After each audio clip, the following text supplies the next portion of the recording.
Good morning, guys. Welcome to this week's vlog.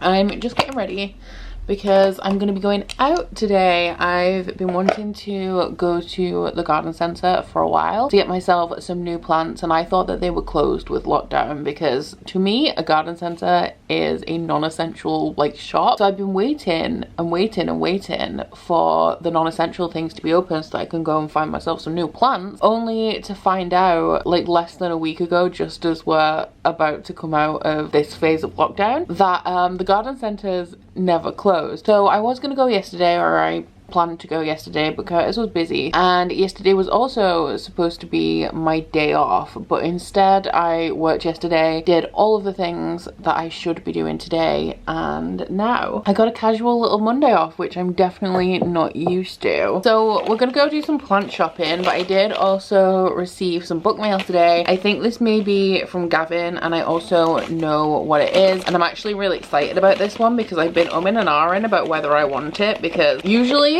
wouldn't be too interested, but I've heard some people say some things that has me hyped. And yeah, this is Amari and the Night Brothers by B.B. Alston. So I don't actually know what this is about. Oh my god, it's a limited signed edition. Beautiful. Also has silver sprayed edges. Is this just like, I know it's a limited signed edition, but yeah, this is just like a standard Waterstones edition. But we have a little tip-in page with the author's signature on it. And yeah, I don't know what this one is about. Amari Peters knows 3 things. Her brother Quentin has gone missing. No one will talk about it. His mysterious job holds a clue. So when she's invited for a trial at the Bureau of Supernatural Affairs, Amari is certain this is her chance to save him. But first she has to get her head around the new world of the Bureau, where mermaids, aliens, and magicians are real, and her roommate is a were-dragon. Okay, I get it now, because the thing that kind of made my mind up, although I was still a little bit unsure, is that I've heard a couple of people say that this is kind of like Nevermore, like a Nevermore kind of children's story, and if you like Nevermore, there's a good chance you'll like Amari. Obviously, we're still like a little bit on the fence because Nevermore is now like one of my favorite series of all time, so it's got big shoes to fill if I'm going and expecting Nevermore. But yeah, I'm excited, and from that synopsis, it does really sound like it is going to give me some Nevermore vibes. So thank you so much to Gav for this. Of course, like if anyone sent me something like Amari and the Night Brothers, it had to be Gavin, and I'm really excited because it is from reviews that I've heard that it has slight Nevermore vibes, and I love Nevermore so much.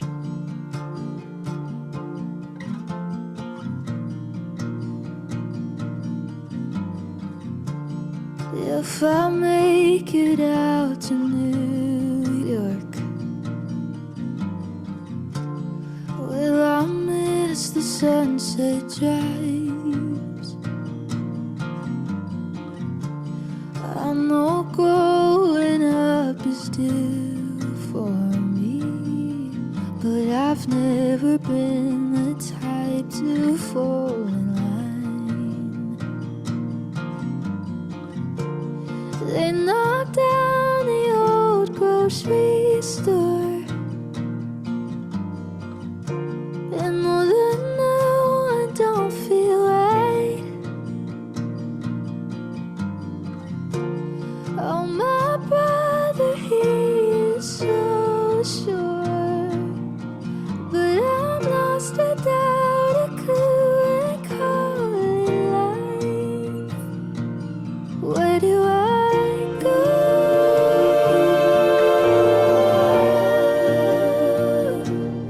How do I go?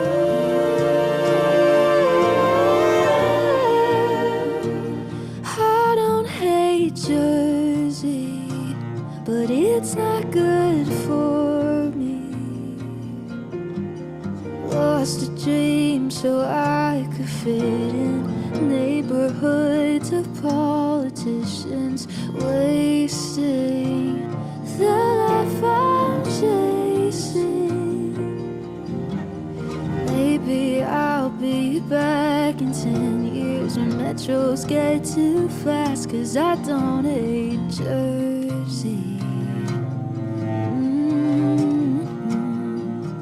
But it's not good for me. So it's Thursday. I have a cracking headache that's been around for a good hour or so that I need to get rid of. Hamilton won't stop shouting at me, come here, show them how horrible you are, show them. Yeah, that's it, be a good boy. And I've only actually read like 140 pages since last Saturday, and it's now Thursday. Why are you being a good boy? You've been bad for so long. And Mummy has a headache.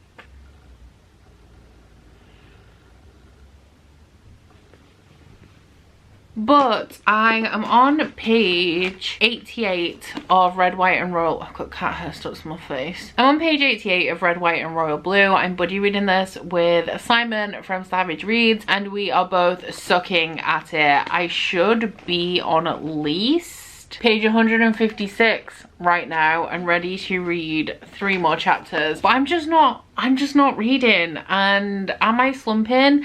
I guess so, a little bit. I just don't want to read that much, to be fair. Nothing to do with the books I'm reading either. I'm just not feeling it, but I'm gonna try and catch up with this today. I'm reading this because it is my punishment for not finishing last month's Bookopoly. I don't think I'm gonna dislike it or anything. I don't have anything against it. I just had absolutely no interest in picking this up at all. But this is a new adult romance that follows the son of the President of the United States and one of the princes of the UK, and it is a romance between the two of them. So obviously it's not actually the son of the president and a prince. In this, I guess, alternate reality, the president is a woman. The princess is interesting actually because the prince is called Henry, but I think it's his brother and sister are called Philip and Beatrice, and it makes me feel kind of weird, you know, because his mother doesn't have a name of one of the existing members of the royal family, but his brother is called Prince Philip, and the current Prince Philip has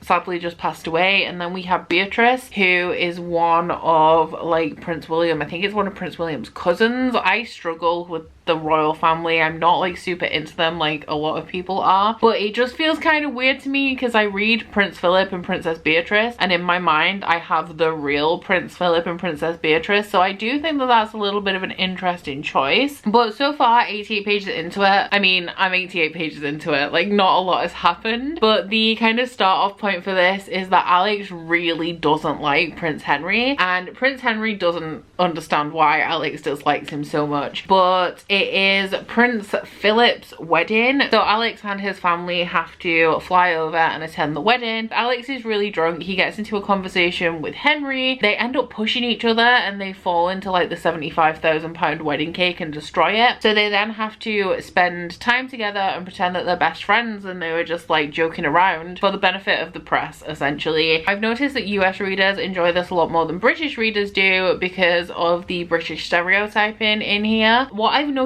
so far is that from the perspective of somebody who is not from the US, there's a lot of politics in here, or at least talk of American politics, which I literally just don't understand. The main character, Alex, is into politics. That's the career that he wants to go into. He's currently at school. He's about to graduate college, I think. With his mother also being the president, it gives him an in into the world of politics, and he is really into that, and I am struggling to follow those parts. In terms of Prince Henry, I don't necessarily want to say like stereotyping, but it will kind of just like name drop British things to really establish him as being British. So like in the chapter I just read, he's watching the Great British Bake Off and eating Jaffa cakes, and I will admit it's a little bit cringy to read that, because I'll read it and be like, oh yeah, of course he is, because then we go through the thing of Alex being like, what's a Jaffa cake? And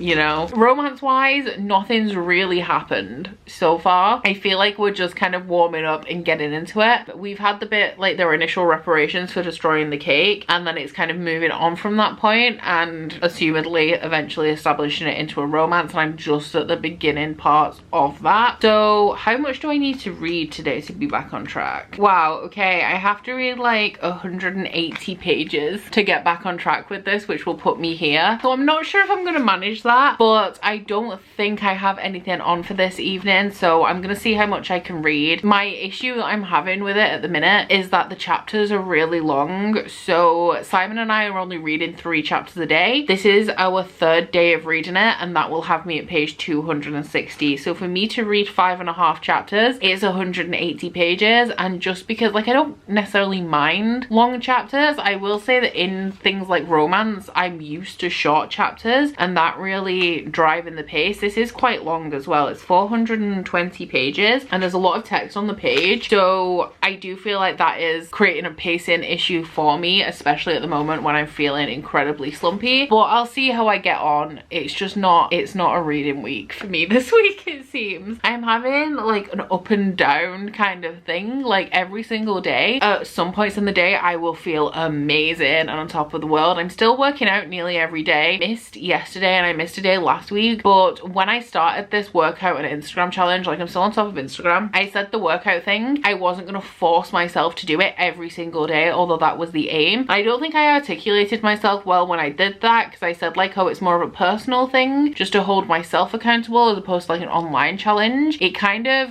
hit me today like what my actual thing with that is that working out every day is not good for you if you are pushing your body past its limits. So if there is a day where I just feel like I can't work out, like I wasn't feeling very well yesterday, I had like a stomach ache all day, so I'm not gonna force myself to work out for a challenge if I'm just not feeling well and I can't do it, because it's pointless, because I'll be bad at it and I'll just be hurting myself more. So just thought I'd clarify that, because that kind of hit me this morning, like what I actually meant when I set that challenge. But yeah, like I'll have periods of feeling great, like woke up this morning, did 45 minutes of spin, had a shower, got myself ready for the day, it felt amazing, and then it's got to the last, I want to say the last maybe 2 hours, my headache set in. I'm extremely irritable. I had so many points of irritability yesterday as well. So like on top of being slumpy, I'm just up and down every single day this week, and I need to get my shit together because I just feel really out of it and disorientated. Thought I found myself at 18. Then I spent a year alone. These purples get suffocating. They've watched me heal and break and brought me home. So I don't hate Jersey, but it's not good for me. Lost a dream so I could fit in neighborhoods of politicians, wasting what I should be chasing. Baby, I still haven't finished Red, White and Royal Blue. On the schedule that Simon and I were on, we are supposed to be finishing it today. I am on page 266.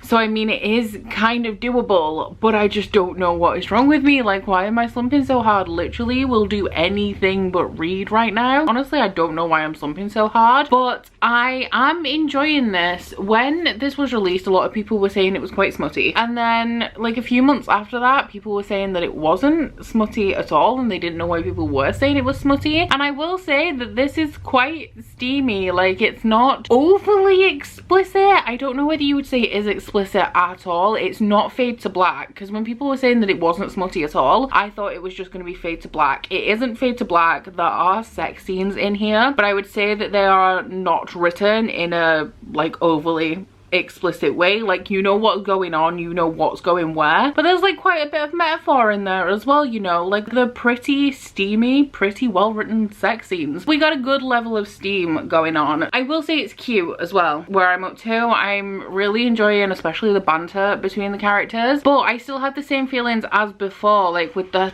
heavy politics stuff. And I get that that's kind of the point of this book, because the main character is the son of the president of the United States, but that is the one thing that I'm enjoying the least about this. I'm finding as well that like I have absolutely no desire to pick this book up, but when I do actually pick it up and read like maybe 5 pages, I'm then sucked into it and I can just keep turning pages. It's just getting the motivation to actually pick it up and do some reading. The only other thing that I have that I'm really, I don't want to say disliking about it, it because it's something that I didn't like to start off with, but as I'm getting further into the book, I'm actually getting used to it and it's not bothering me as much. And that is the writing in this, because the actual writing style and everything is fine, but the tense that this is written in is third person present. So when I started reading this, and it still happens now actually, at the start of a chapter, I feel like it's written in first person. Like there's just something about it that makes me think that it's a first person perspective, and then it gets to a point where it's quite obvious that it's third person present, and it just like completely, it throws me. So I don't know, have I read many books in third person present? I must have done at some point, but I want to say no, just because of how obvious it is to me and how jarring it can be when I'm reading it. I just feel like it feels like a story that should be written in first person, especially because like the beginning of this, I read like a good page and a half, thought it was first person, and then once again when it became apparent it was actually third person present, I was shocked and I was scrambling and trying to figure out what was actually going on there. And I just don't think actually that books written in present tense are my favourite. I'm not sure if my issue and why I'm finding this so jarring is because it's a combination of third person and present tense. But yeah, there's just something about it that throws me every single time. And I will say as well that the like British stereotypes, like the constant name dropping of British things, has lessened as we're going throughout the book, so that is less cringy and that is bothering me less as well. So like yeah, it's cute, steam level is good, having a good time. Hopefully we'll be able to finish this today. But can we talk about my skin? Like I'm not wearing any makeup, nothing at all. This is my skin since I started using like new skincare products and actually have been doing like proper skincare. I feel like we've taken like a good 5-6 years off my face. It's amazing. I haven't had a spot in, I mean it's only been 4 days, but I haven't had like even tiny whiteheads. Like my little blackheads that are normally along here are quite minimal. I do still have a couple, but I have clear skin. I'm like glowing. It's magic. I mean, I know it shouldn't be rocket science. If you actually have a skincare routine, then the whole point is that your skin looks better. But in the past, when I've tried anything skincare related, like when I've tried a new product, it either takes a while for me to see any results, or I just don't feel like it's doing anything, so I give up really quickly. But this is instantaneous, and I don't know whether it's because I bought a set, so it gives me like instructions of like what order to put everything in, so like it's a full new skincare routine, or whether it's because the products I bought are a little bit pricier. Skincare is overwhelming, you know, like you go into just like say Superdrug or Boots, and if you go to the men's section, that's what annoys me, if you go to the men's section and you're looking at face wash, the brand that Curtis uses and most of the brands that target men have like one face wash for dry skin, one face wash for sensitive skin, and one face wash for normal skin. But if you go to the women's, it's like a different face wash for the day and night. We have things with retinol, things with collagen, things for people who are acne prone, things that exfoliate, and I'm like, it's just too confusing. It's too confusing. So yeah, I'm real happy with the products I did buy, and I